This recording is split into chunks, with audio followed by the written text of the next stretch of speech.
just aren't about paying your bills on time. Finances are dealing with the things that come up in your life that you just never know about. The things that are going to happen that can actually ruin your financial life, but more importantly, ruin your credit. Our special guest in the studio this morning, his name is Kevin Andrews. And Kevin contacted me actually this past week. He's read my book, Credit 911. He listens to our radio show, and he called me up out of the blue and said, here's my story. Here's my story about what happened to my son. And I know you have the bill in the United States Congress, the Medical Debt Responsibility Act, that I've been working on for 3 years now. And it's amazing how trying to get a bill passed in the country that can help people across this metroplex, across this country, can be so difficult. But common sense approach. Yesterday we had a big win. Presidential candidate Ron Paul endorsed our bill yesterday. Yeah. So we have the most liberal Democrats all the way to the most conservative Republicans out there. But I want to share Kevin's story with you, ladies and gentlemen, because no matter where you are in your life right now, you may have been in an accident before, a car accident, or any type of accident. We have how many women are marching today, and then men are marching today at the Susan G. Komen at North Park, because I live across from North Park Mall, and you should have seen all those. We don't ask to have accidents. We don't ask to have illness. We don't ask to have sickness. But what we're going to talk about with Kevin this morning is his story. So take us through, Kevin, and welcome to our show this morning. So are you at work that day? No, I'm actually at home. It's late after hours. Okay. And so I get a call from my son, and I got 3 teenage boys. So you regularly get a call to kind of get your attention. So he gives me a call and he says, "Hey, Dad, you're a little red. I got in an accident. So how you doing? You okay?" "Yeah, the car's messed up." "What happened?" "Well, he got rear-ended. He was at a light, and a guy came up and must have been texting or something and plowed him." So I get in my car, and another car, and I run over and check on him.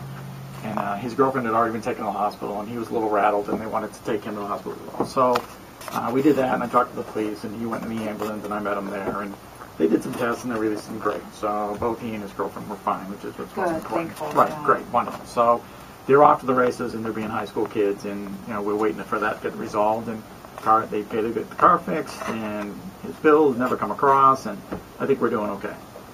A few months before that, I had knee surgery, so I've got bills coming into the house regularly. This is a bill, that's not a bill. We're tracking them, not tracking them. I finally put together a spreadsheet saying, I think I'm missing something. And I found 2 that had fallen through the cracks. So I start calling them. They're in collections. And I said, hey, I can't, in the line of work I'm in, I can't have bad credit. Okay, so however this works, even though it's not my responsibility, I'll pay it just to get it off my record and make sure I'm protected. And they said, no, set it. You can pay us a monthly fee while it's in dispute. It'll keep it off your report. Fine. And how much was the monthly fee that they wanted to charge you? One of them was $5. I said, I'll pay you a lot more than that. They said, no, $5's fine. And the other one said, give me $55 a month. So one was an auto pay, one was call me and pay me once a month. And so 20 days later, I get a report on my Equifax saying, you've been reported as a mispayment, whatever the alert was. And so I called Spook, and they said, oh yeah, you've got our collection agent just reported you. And I called them back, and I'm still in a do loop. And with one of them, I said, hey, I'm just going to pay it off. But both of them, I said, I'm going to pay it off. I can't have this on my credit. And with one of them, I think I lost. Unfortunately, I let it fall through the cracks, and I chased them to say I can't have this in the nature of the work I'm in. And today, I think I came up short. And I had read your book, and I was thrilled. I thought the bill had gone through, so I was celebrating. We'll take it. Yeah, I wish. And it hadn't. So it had the U.S. House, but it hadn't got through the Senate. And so in this vicious circle of politics, you have to start over again. But, some of the questions, so your son goes to the hospital. Yep. Did they give you a list of doctors that are people that worked on him so you knew exactly where the bills should come from? No. And I had 2 of them. I only thought I had 1 that I was chasing, and I found out I had 2. And so I was pleading ignorance, and I was doing a fine job at it. So that was my issue. Did they give you a detailed bill when your son got out of the hospital? Nothing. I didn't leave with any piece of paper. Because if he goes in the ambulance, there's an ambulance bill. Right. And then you have the emergency room bill. Right. And then in many cases you have the doctor's bills. Right. And all the other testing that can go on may not just be the hospital bills, so then the confusion starts. Right. So you said it was really important that you have good credit in your job. Correct. Well, why is it so important? I work, I'm lucky to be in a role of president for a mid-sized company, and for me to get that next job, they run a credit report. Right. And so if I'm working with a private equity held company, every 3 to 5 years they sell the company, gives you a chance to start something new. So every 3 to 5 years, when we're coming up on one of those toll gates, I need to have great credit. And before you used to work for a major Fortune 500 company. So I was in one of the big players, and they'd move you around the country every 3 to 5 years, which means you're buying another house and meeting new friends, and then you need good credit. So I'm right in the middle of that spot that I just need to keep it up all the time. And did every time that you move, you bought a home? Correct. So now if you have a 100-point drop in your credit, you're going to be affected not just based on the credit on the medical bill. You're going to start paying more for your mortgage next time. Sure. If I want to buy a car, if I need my 3 kids getting ready to go to college at the same time, if I want to go into student loans, I got a number of items that they're going to say good but not great. Right, because a lot of people think that medical bills don't count and lenders can ignore them. Right. That's not the case, especially in a mortgage. You have a FICO score. Right. And there's no way under the current systems that they can ignore that medical bill and that medical debt. And it doesn't matter if it's $10 or $100 or any of that. Now, what's it cost you as of today? You have a home in another state, is that correct? Yeah, I have a house out in Massachusetts. I grew up in Boston, so we've got a spot to let the little guys see their family. And then I've got a spot here in Allen, so I've got the 2 houses. And you have shared with me that the home in Boston you wanted to refinance. Right. But I'd like to refi it now if I could.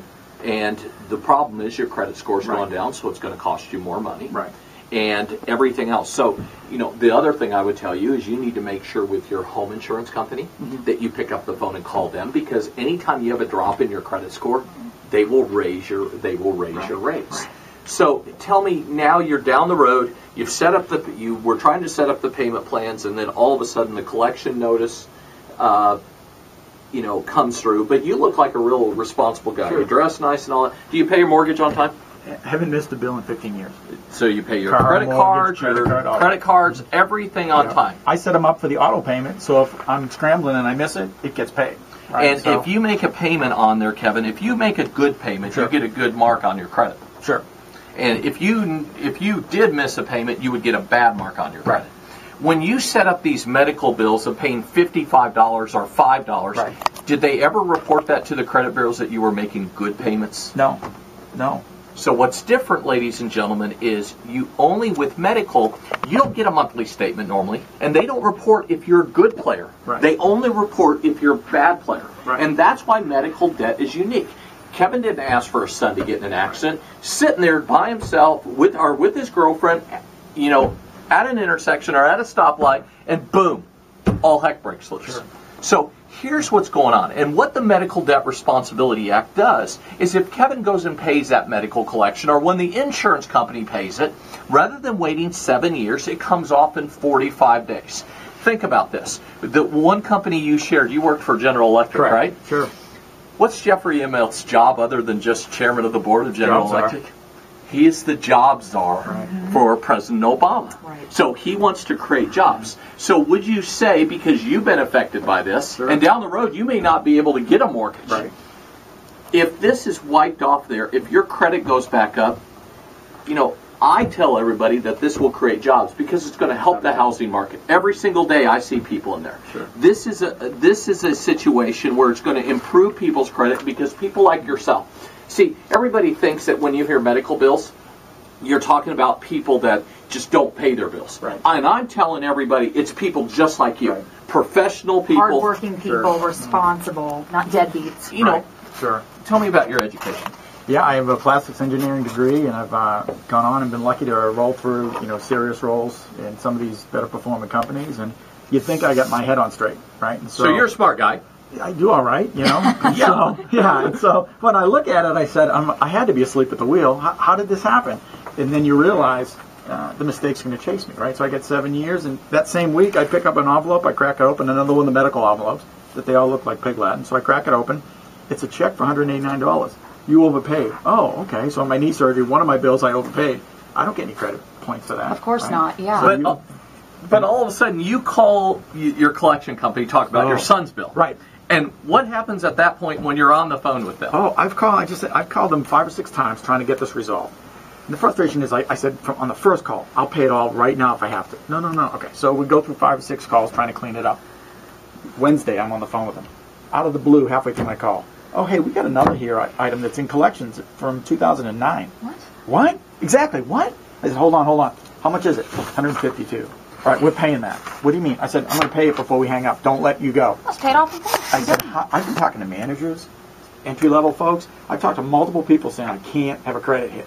They said, yeah, this one appears to have not gone to your report. I said, this is amazing. How many more are out there, right? And so that's my fear, is that with 3 little guys, they're going to scuff their knees. I'm going to have bills out there. I think I chase them.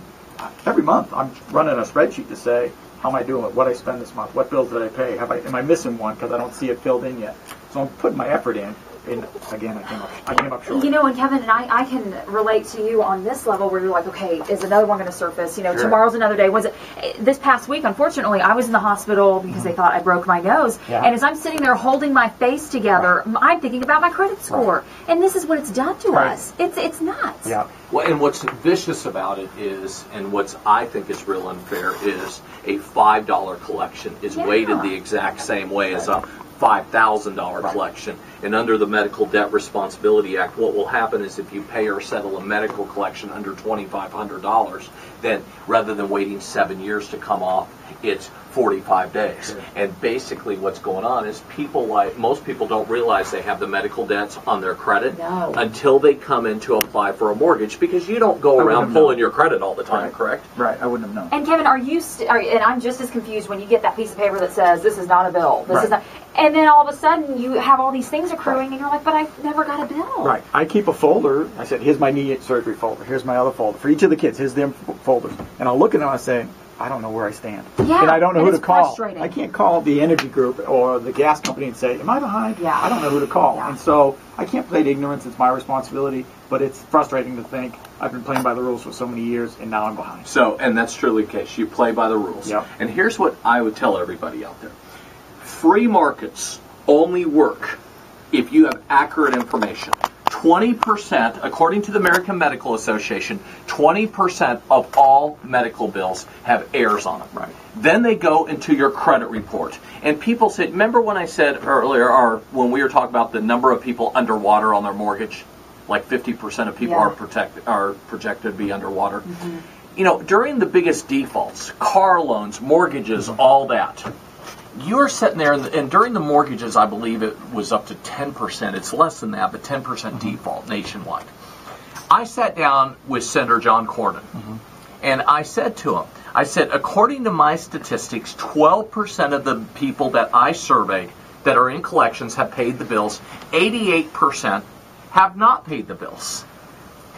I said, please explain to me how we would have an 88% default rate and only 12% would pay them.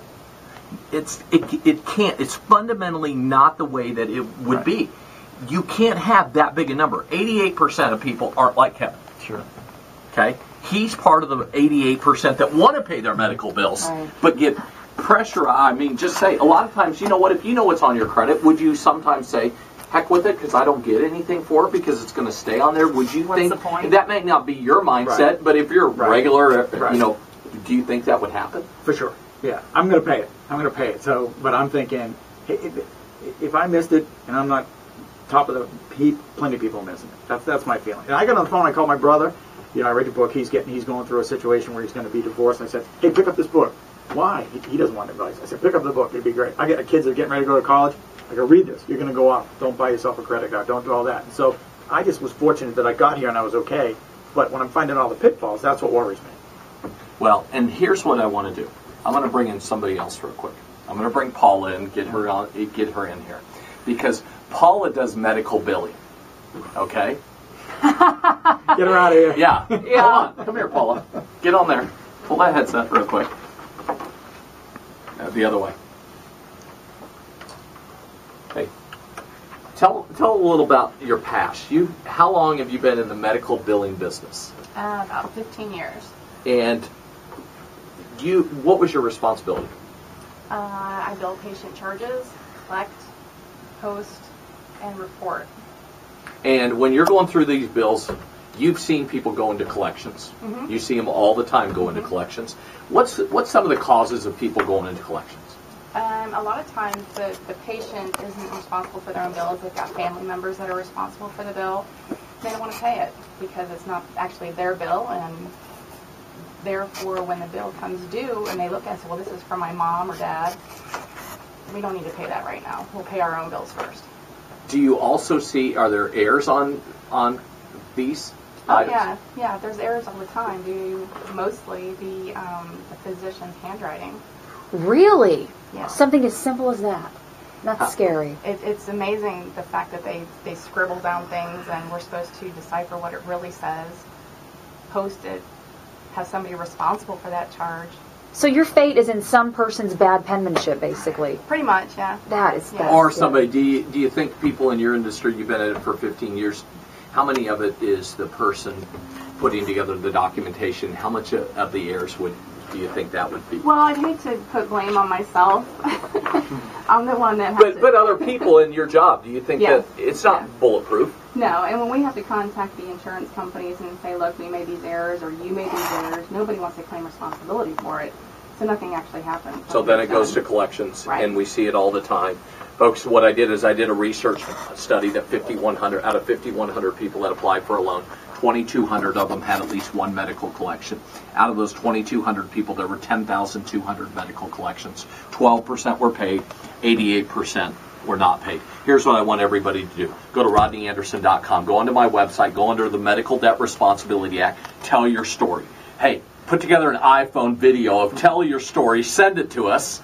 And also, I want you to call your congressman or your senator. All the information is right on there. Contact them. Tell them why you support this. It's H.R. 2086, the Medical Debt Responsibility Act. We want to thank Paula for joining us for a few moments. Kevin, thanks for sharing your story. It's always good to hear people's stories, folks. I want to hear more of them because it's people like Kevin's story. It's other people's stories that will get this bill passed that will change people's lives. This is about changing people's lives and convincing an administration and Congress to state, hey, you know what? A good bill creates jobs, a good bill helps the housing market, and a good bill costs the American taxpayer not one penny or the federal government not one penny. In fact, many people have come out and said the reason why we're struggling in jobs is over-regulation. This is about over-regulation. The credit system is broke. So we'll be right back for more of Saving Your Financial Life. We'd love to hear from you. 1-800-EXPRESS. Always go to rodneyanderson.com. And you don't want to miss this. We have the 10 secrets of debt collectors, what they're whispering to each other as they're dialing your number. This is interesting. I want to stick around for this right here on 105.3 The